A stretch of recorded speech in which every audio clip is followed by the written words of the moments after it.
सबको सुनने के बाद 124 पन्ने के detailed order honourable chief justice द्वारा लिखित सूर्यकांत साहब इस जजमेंट को लिखे, पूरा A to Z पूरा उन्होंने लिखा, बागची साहब ने उनके साथ कंकर्ड किया है।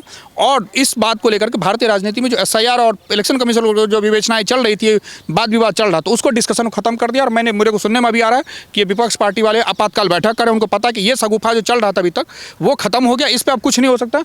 एज पर जो जजमेंट मैं पढ़ा हूँ तो उसमें इतना रीजन ऑर्डर है कि इसका अगर रिव्यू भी नहीं जा सकता है, कुछ सिक्योरिटी भी नहीं मुश्किल है।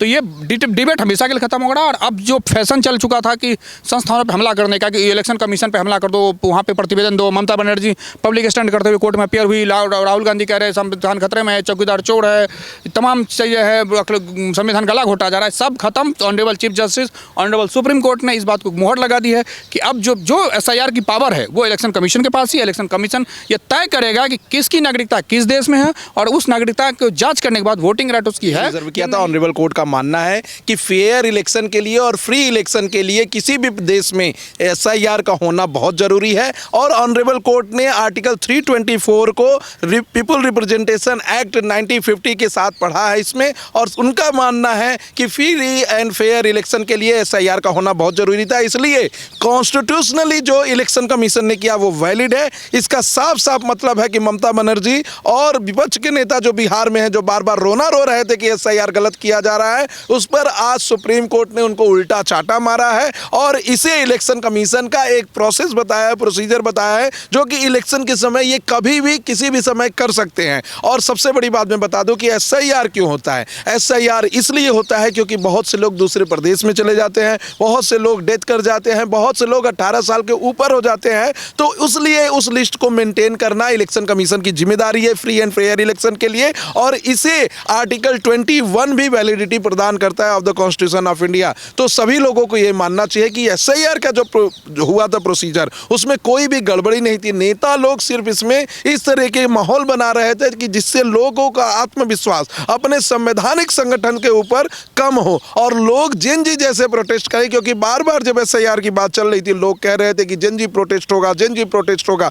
हालांकि भारत के जेनजी इतने मूर्ख नहीं है कि इन लोगों के बहकावे में आ जाए। और SIR को आज वैलिडिटी देते हुए honourable justice Suryakant, honourable justice जयमाला बागची ने साफ कर दिया है कि इलेक्शन कमीशन एक कॉन्स्टिट्यूशनल बॉडी है और किसी भी समय ऐसे SIR को फ्री एंड फेयर इलेक्शन के लिए करा सकती है। तो सबसे बड़ा सेटबैक है विपक्ष के लोगों का। आधे से ज्यादा देश में SIR हो चुका है, आधा और बाकी है। मुझे लगता है कि अब इलेक्शन कमीशन और तेजी के साथ और मजबूती के साथ SIR को कंप्लीट करेगी। जो आज सुप्रीम कोर्ट ने कहा ये तो पहले से निहित है ना, 1950 में जो पावर इसके तहत, तो आखिर में ममता बनर्जी ने क्यों नहीं माना? वो सिर्फ सुप्रीम कोर्ट में आकर अपना दबदबा दिखा। देखिए, इस पर ऑनरेबल सुप्रीम कोर्ट की ही एक टिप्पणी है, उसको मैं कोट करना चाहता हूं कि इतने प्रदेशों में SIR की प्रोसीडिंग चल रही है, सिर्फ पश्चिम बंगाल में क्यों दिक्कत थी?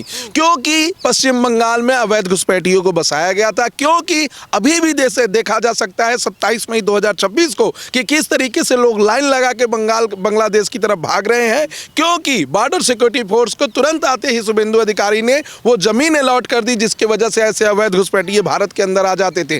तो इन सब रीजनों की वजह से ममता बनर्जी नहीं चाहती थी कि ऐसा कुछ भी बंगाल के अंदर हो, क्योंकि यही लोग हैं जो गांव के गांव कब्जा कर लेते थे और लोगों को कहते थे जो वोट देने जाएगा उसे हम मार देंगे। यही वो लोग हैं जो कहते थे कि घरों के अंदर रहो, रसगुल्ला तुम्हारे घर पहुंच जाएगा वोटिंग के बाद। और इस बार इस बेड़ी को तोड़कर बंगाल की जनता निकली है। मैं सराहना करना चाहता हूं बंगाल की जनता का, जिन्होंने डर और खौफ को त्याग कर भाग लिया है इलेक्शन में और लोकतंत्र में। और 92% से ज्यादा लोग वोट कर इस बार ममता बनर्जी को वहां से निकाल दिए। आने वाले समय में देखेंगे SIR करते समय इलेक्शन कमीशन ने तो सिर्फ 92 लाख लोगों को निकाला था, लेकिन अभी 1 करोड़ से ज्यादा लोग बंगाल छोड़कर बांग्लादेश जाएंगे, क्योंकि वो फर्जी पूरे डॉक्यूमेंट को बनाकर बंगाल के अंदर रह रहे थे। अच्छा, लेकिन विपक्ष पूरा तमतमाया हुआ है, कह रहा है कि देखिए सुप्रीम कोर्ट का आदेश आया, बहुत सारे लोगों में खुशी है, लेकिन विपक्ष में रोना शुरू। देखिए, विपक्ष तो रोना जरूरी है, क्योंकि ऐसे मामलों में देश की सुरक्षा सर्वोच्च होनी चाहिए। एक माँ का बच्चा अगर किसी अवैध घुसपैठिए की वजह से अगर मारा जाता है, सरहद पे कोई एक जवान शहीद होता है, एक पत्नी का सुहाग गुजरता है, तो ऐसे में अगर विपक्ष रो रहा है तो मैं चाहता हूं कि विपक्ष आजीवन रोता रहे, लेकिन देश के नागरिकों की सुरक्षा पहले मुहैया कराई जाए। और भारत एक ऐसा देश है जो बांग्लादेश को पाकिस्तान से मुक्ति दिलाया था। 1 लाख से ज्यादा शरणार्थियों को भारत में जगह दी गई थी, उनके खाने पीने का बंदोबस्त किया गया था। और उस समय पाकिस्तान के नागरिक जिस तरीके से बांग्लादेश में जबरदस्ती घुसकर रेप करना, लोगों को लूटना कर रहे थे, उससे भी आज़ादी दिलाई थी। लेकिन आज बांग्लादेश में क्या हो रहा है, इस्कॉन टेम्पल तोड़ा जा रहा है, महिलाओं को जबरदस्ती जो हिंदू हैं उन्हें कन्वर्ट कराया जा रहा है, दीपू दास जैसे गरीब कामगार दलित को जबरदस्त है। तो ये इनको एहसान नहीं भूलना चाहिए। और एक बात और साफ कर दूं कि बांग्लादेश में जितनी भी एक्टिविटी हो रही हैं उसको संभालने के लिए बिहार के युवा ही काफ़ी हैं। बस आदरणीय प्रधानमंत्री जी का एक आदेश आना बाकी है। इस तरीके की एक्टिविटी करके वो ना सिर्फ मानवता को शर्मसार कर रहे हैं बल्कि वो एहसान भी भूल रहे हैं कि उनकी जो आज आज़ादी मिली है, जो खुद से सरकार बना पा रहे हैं, वो भारत की वजह से बना पा रहे हैं। और मैं मानता हूं कि आने वाले समय में द्विपक्षीय समझौतों के तहत आदरणीय प्रधानमंत्री जी ये संदेश बांग्लादेश को जरूर देंगे। अच्छा, लेकिन सर ये बताइए ना कि कल्याण बनर्जी हैं, टीएमसी के सांसद है, बार बार ये कह रहे हैं कि ये जो अभी आदेश आया है ये मुख्यतः बिहार को मेन मुख्य दंड के नहीं, देखिए वो गलत कह रहे हैं। ये जो आदेश आया है ये सबके लिए आया है और एसआईआर के होने की कॉन्स्टिट्यूशनल वैलिडिटी पे आया है। क्या इलेक्शन कमीशन एसआईआर करा सकती है कि नहीं, इसका जवाब आज ऑनरेबल सुप्रीम कोर्ट ने दिया है। ऑनरेबल सुप्रीम कोर्ट ने माना है कि आर्टिकल 324 को पीपल रिप्रेजेंटेशन एक्ट 1950 के साथ पढ़ा जाना चाहिए और फ्री एंड फेयर इलेक्शन के लिए एसआईआर होना एक कॉन्स्टिट्यूशनल प्रोसीजर है और ये फंडामेंटल राइट है सभी सिटीजन का अंडर आर्टिकल 21 कि वो जिस स्टेट में अपने वोट को कास्ट कर रहे हैं उस स्टेट में फेयर इलेक्शन हो। और फेयर इलेक्शन कैसे होगा, जब देश के नागरिक, उस क्षेत्र के नागरिक वहां पर वोट देंगे। ऐसा नहीं है कि ऐसे लोग उस जगह पे जाके वोट देंगे जो बांग्लादेश से आए हैं, जो पाकिस्तान से आए हैं, जो चाइना से आए हैं। भारत के अंदर अगर चुनाव होगा तो भारतीय नागरिक ही वोट देंगे और उन्हीं को अधिकार है। अच्छा, थोड़ा इससे हट के बंगाल की ही चर्चा है। शुभेंदु अधिकारी जो सीएम है वो जब घुसपैठियों को जांच कर तौल कर उनको जो है एक जगह स्थापित कर रहे हैं तो उस पर विपक्ष ये कह रहा है कि ऐसे ना किया जाए इनको। नहीं, देखिए विपक्ष का रोना तो जब से शुभेंदु अधिकारी ने मुख्यमंत्री पद का शपथ लिया है तब से शुरू हो गया है। चाहे वो अवैध घुसपैठियों को बाहर निकाल रहे हो, चाहे वो अवैध अतिक्रमण को तोड़ रहे हो, चाहे वो महिलाओं की सुरक्षा को मुहैया करा रहे हो, चाहे वो आरजी कर रेप मेडिकल केस में 2 IPS अधिकारियों को सस्पेंड किए हो क्योंकि उन्होंने पूरी तरीके से फेल हो गए थे वो इन्वेस्टिगेशन में, और चाहे ऐसे धार्मिक स्थानों पर जाके दर्शन कर रहे हैं जहां पे काली माता को जय बोलने पर लोग पत्थर चला दिया करते थे। तो अब तो लोगों की आंखों में गड़ेंगे शुभेंदु अधिकारी। लेकिन लोगों को समझना चाहिए कि जिस तरीके से बंगाल की जनता जिस दिन चुनाव का रिजल्ट आया था मालदा की सड़कों पर निकलकर, कलकत्ता की सड़कों पर निकलकर, हावड़ा बीच पर निकलकर सेलिब्रेट कर रही है, उस तरीके से तो यही माना जा सकता था कि बंगाल की जनता दूसरी बार आज़ादी पाई थी 1947 के बाद। क्योंकि बंगाल के बहुत सारी महिलाएं जो शिक्षिका थी वो भी अपने आप को कह रही थी कि हम इस देश प्रदेश से छोड़कर अब दूसरे देश में चले जाएंगे। और अगर यही हालात होते और इस बार भी ममता बनर्जी जीतती तो दूसरा कश्मीर होता बंगाल, जहां से हिंदू पलायन करता, अपने अपने छोटे छोटे बच्चों को लेकर दूसरे प्रदेश में लोग भागते और उसको स्पेशल स्टेट बनाने की बात ममता बनर्जी कहती। क्योंकि ममता बनर्जी खुद मंचों से कहती थी कि मैं 33% लोगों की राजनीति करूंगी, मैं तुष्टीकरण की राजनीति करूंगी। और इसका तो सबसे बड़ा प्रूफ यही है कि राहुल गांधी जी खुद वीडियो बनाकर कह रहे हैं कि ममता बनर्जी ने पूरे पश्चिम बंगाल को तुष्टीकरण की राजनीति में झोंक दिया है, इस वजह से ये चुनाव हारेंगी। तो इसमें मेरा मानना है कि ममता बनर्जी ने जितना डेंट पहुंचाना था बंगाल को पहुंचा दिया। क्योंकि बंगाल के लोग ऐसे हैं जो बहुत ही पढ़े लिखे थे, बंगाल के लोग ऐसे हैं जहां पर बहुत सारी इकोनॉमिक संभावनाएं थी। ईस्ट इंडिया कंपनी भी आई थी तो अपना पहला डेरा बंगाल में ही डाली थी। तो ऐसे में बंगाल के लोगों का अब स्वर्णिम युग शुरू हो गया है। आने वाले समय में आप देखेंगे कि बंगाल फिर से अपने नए अस्तित्व को पाएगा और पूरे देश का प्रतिनिधित्व। चीफ जस्टिस सूर्यकांत और जस्टिस जयमाला बख्शी ने 124 पन्ने का डिटेल्ड ऑर्डर जारी किया है और एसआईआर को लेकर उन्होंने इलेक्शन कमीशन के जो राइट्स हैं आर्टिकल 324, 326 में जो एक्सरसाइज कर सकते हैं वो पीपल रिप्रेजेंटेशन एक्ट 1950 और पीपल रिप्रेजेंटेशन एक्ट रूल्स 1960 को वैलिड मानते हुए ये कह दिया कि इलेक्शन कमीशन के पास पूरा पावर है कि एसआईआर को टाइम टू टाइम वो कंडक्ट करा सके ताकि मतदाता कौन मतदाता जिंदा है, मर गया या कहाँ माइग्रेट करके अपने वोटिंग राइट को कहाँ एक्सरसाइज कर रहा है उसको लेकर उन्होंने आज सारी क्लैरिफिकेशन, यानी आज भारतीय राजनीतिक में जो लोकतांत्रिक व्यवस्था में जो इलेक्शन को लेकर के जो टसल चल रहा था, क्योंकि कई विपक्षी पार्टी चाहे राहुल गांधी हो, ममता बनर्जी हो, अरविंद केजरीवाल हो, तमाम लोग आरोप लगा, अखिलेश यादव हो कि इलेक्शन कमीशन मनमाना कर रहा है, इलेक्शन कमीशन बिक गया, ऐसा कुछ नहीं है। सुप्रीम कोर्ट ने आज इलेक्शन कमीशन की वैधता पे और पुनः मुहर रिट्रेट करती है। इससे पहले भी महेंद्र सिंह चावला वाले जजमेंट से लेकर बहुत सारे जजमेंट, TN सेशन वाले जजमेंट में भी सुप्रीम कोर्ट ने इलेक्शन कमीशन की बात को कहा था। लेकिन एसआईआर का जो न्याय जिसमें प्रशांत भूषण साहब थे वो और कई वकील साहब सुनील उपाध्याय तमाम लोग अपियर हुए और सारा चीज़ अपने किया। लेकिन को सुनने के बाद 124 पन्ने के detailed order honourable chief justice द्वारा लिखित सूर्यकांत साहब इस जजमेंट को लिखे हैं, पूरा A to Z पूरा उन्होंने लिखा, बागची साहब ने उनके साथ कंकर्ड किया है।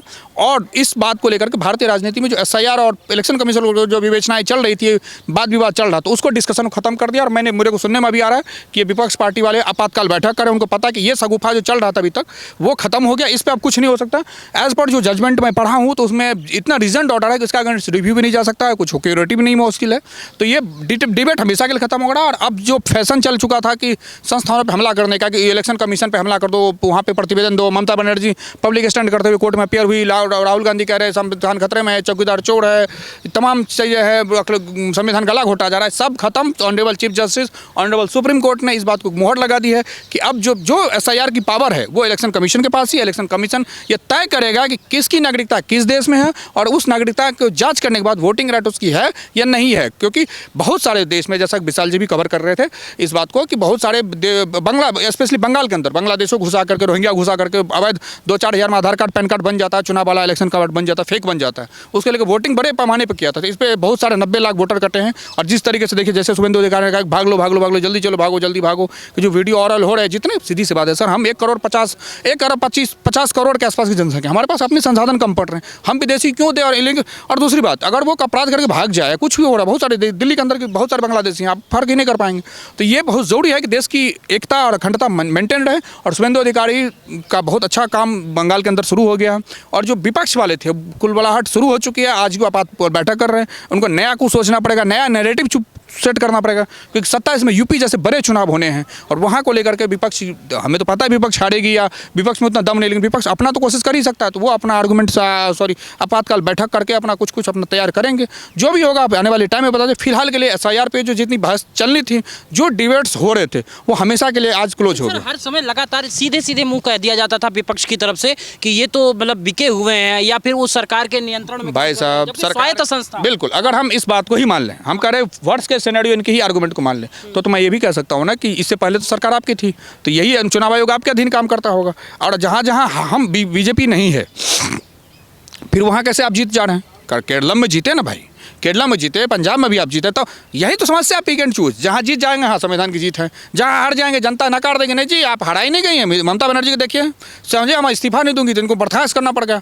फिर ये अखिलेश यादव पीठ ठोकने या मतलब दीदी को सद्भावना देने पहुंच रहे हैं, नहीं दीदी आप हारी नहीं है, आपको हड़वाया गया है, तमाम चीज़ें, आप हारिए मत, आप जीते नहीं। अरे अखिलेश यादव खुद ही इस बार खाता नहीं खुलेगा 2027 में। तो ये विपक्ष का पिक एंड चूज का नेगेटिव है कि जहाँ मिल जाए संविधान ठीक, जहाँ मिल जाए गलत। बैठक में क्या निर्णय ले सकते हैं? क्या एक ऐसा मौका है कि आप फिर से रिपीट कर सकते हैं? नहीं, इस चीज़ को लेकर नहीं हो सकता। रिव्यू पिटीशन 0.5% ओपन होती है। ऑनरेबल चीफ जस्टिस ने बहुत रीजन ऑर्डर दिया, मेरा ऑर्डर को देखा हूँ, इसमें रिव्यू का कोई चांस नहीं है, सिक्योरिटी का कोई चांस नहीं है, लीगल इश्यूज यहाँ खत्म हो। देखिए, लगाने को आप आर्टिकल 137 में रिव्यू लगा सकते हैं, कोई मना नहीं है, कल ही लगा दीजिए, वो 30 डेज के अंदर ही होता है, अब लगा दीजिए। लेकिन मैं मानता हूँ कुछ होना हो जाना है नहीं।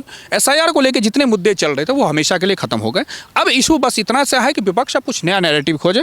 विपक्ष ने भी यूपी में खोज लिया कि मोदी जी को, योगी जी का बयान जो सड़कों पर नमाज पढ़ेंगे, उसको भुना रहा है 2-4 उनके जाहिल प्रवक्ता, जैसे भाटी टाइप प्रवक्ता है, जो उन्होंने हिंदू और तमाम लोगों को बोला, उसको अभी कर रहे हैं। मैं मानता हूँ कि ये उल्टा पड़ेगा और उल्टा पड़ ही रहा है। ब्राह्मण वोट पहले खराब होगा, फिर उसके बाद उन्होंने जाट से लेकर के उनको भी कहा गलत कहा। SIR का तो अखिलेश यादव ने भी विरोध किया था ना। अखिलेश यादव तो हमेशा ही विरोध करते हैं। अखिलेश यादव ने विपक्ष होने के नाम की भूमिका निभाई क्या? अखिलेश यादव विरोध करते तब आके अपियर होते या उनके वकील आते, वो कुछ नहीं कर रहा है। अखिलेश यादव विपक्ष के ढंग के, वो किसी काम के नहीं है। जो आदमी अपनी सीरीज बात है, फिर वही कहूँगा पर्सनल, जो आदमी अपनी निजी जिंदगी में उनकी पत्नी को एक मौलाना ने इतनी अच्छी बोल दी, नंगी तक बोल दिया था, बहुत गलत वर्ड बोला था, उसको अगेंस्ट वो कंप्लेन तक नहीं कर पाए, मुंह नहीं खोल पाया, कंडेम नहीं कर पाए, वो आदमी यूपी और किसी के लिए क्या खड़ा होगा? आम जनता क्या भरोसा? जो आदमी, सीरीज बात है सर, जो आदमी अपनी पत्नी की रक्षा नहीं कर पाए, मैं मानता हूँ गलत। अखिलेश यादव की बातों को तवज्जो देने की जरूरत नहीं है। अखिलेश यादव खाता होता नहीं